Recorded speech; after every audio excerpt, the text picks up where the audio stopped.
സുഹൃത്തുക്കളെ, സഹോദരങ്ങളെ, എല്ലാവർക്കും ന്യൂസ് കേരള TVM-ലേക്ക് സ്വാഗതം. അപ്പോൾ മറുനാടൻ മലയാളി ഷാജൻ സ്കറിയാക്ക് മത അന്ധത ബാധിച്ചിരിക്കുകയാണ്. എന്ത് പറഞ്ഞാലും മതത്തിൽ കുത്തിയേ പറയുള്ളൂ, വേറെ ഒന്നും പറയില്ല. ഇപ്പോ 5 പേര് കേരളത്തിൽ നാർക്കോട്ടിക്കുമായി, അതായത് ഹഷീഷ് അങ്ങനെ സംബന്ധമായ നാർക്കോട്ടിക്സ് കേസിൽ പിടിച്ചു. 3 പെണ്ണുങ്ങള്, 2 പുരുഷന്മാര്. 2 പുരുഷന്മാരും ക്രിസ്ത്യാനികളാണ്. സ്ത്രീകൾ 3 അവരുടെ പേര് കേൾക്കുമ്പോൾ ഹിന്ദു മതത്തിൽപ്പെട്ടവരാണെന്നാണ്. ഞാൻ തിരിച്ചും മറിച്ചും ഒക്കെ നോക്കി, ഈ 5 പേരിൽ ഏതെങ്കിലും ഒരു മുസ്ലിം പേരുകാരനുണ്ട്. കാരണം ചാനലുകളൊന്നും ചർച്ച ചെയ്യുന്നില്ല. ഒരു വിഷയം, ഒരു വാർത്ത മാത്രം കൊടുത്തങ്ങ് നിർത്തുകയാണ്.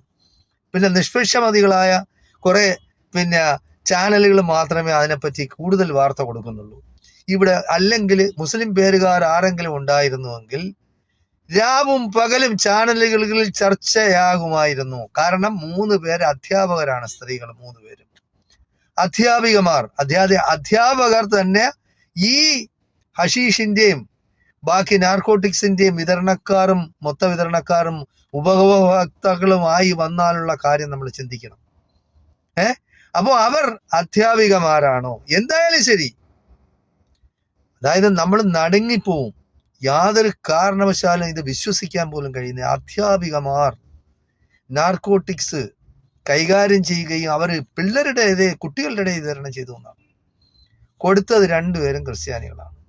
അപ്പൊ ഷായസ്കറിയ ഏതെങ്കിലും ഒരു മുസ്ലിം പേരുകാരൻ ഇതിലുണ്ടായിരുന്നുവെങ്കിൽ അവിടെ പോയി, അവന്റെ വീട്ടിൽ പോയി അതൊക്കെ ചെകഞ്ഞ് പറക്കി ഇത് എവിടെ നിന്ന് വന്നു. അപ്പൊ നാർക്കോട്ടിക് ജിഹാദ്, എന്തായാലും ശരി, നാർക്കോട്ടിക് ജിഹാദ് ഇപ്പൊ മുസ്ലിങ്ങളെ കയ്യിൽ നിന്ന് പോയിരിക്കുകയാണ്.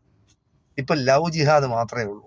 നാർക്കോട്ടിക്സ് ഇപ്പൊ ക്രിസ്ത്യാനികളും ഹിന്ദു മതക്കാരും അല്ലെങ്കിൽ RSSകാരും ഏറ്റെടുത്തിരിക്കുകയാണ്. നമുക്ക് പറയാതിരിക്കാൻ ഒക്കില്ല. കാരണം രാവും പകലും ഇതാണ്. തൊടുപുഴ ഒരു മുസ്ലിം പേരുകാരൻ ഒരു പെണ്ണിന്, അതായത് കോളേജിൽ പഠിക്കുന്ന പെൺകുട്ടിയുമായിട്ട് പ്രേമത്തിലായി.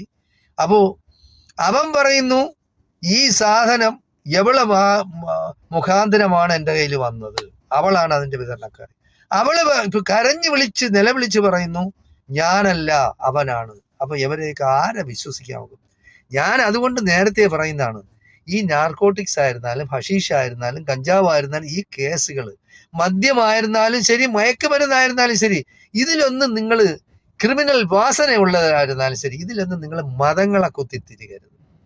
അതായത് മനുഷ്യന് പണത്തോടും ബാക്കിയുള്ള സുഖസൗകര്യങ്ങളോടും ആർത്തി കൂടിയിരിക്കുകയാണ്. അപ്പോൾ ഈ ആർത്തി കൂടുമ്പോൾ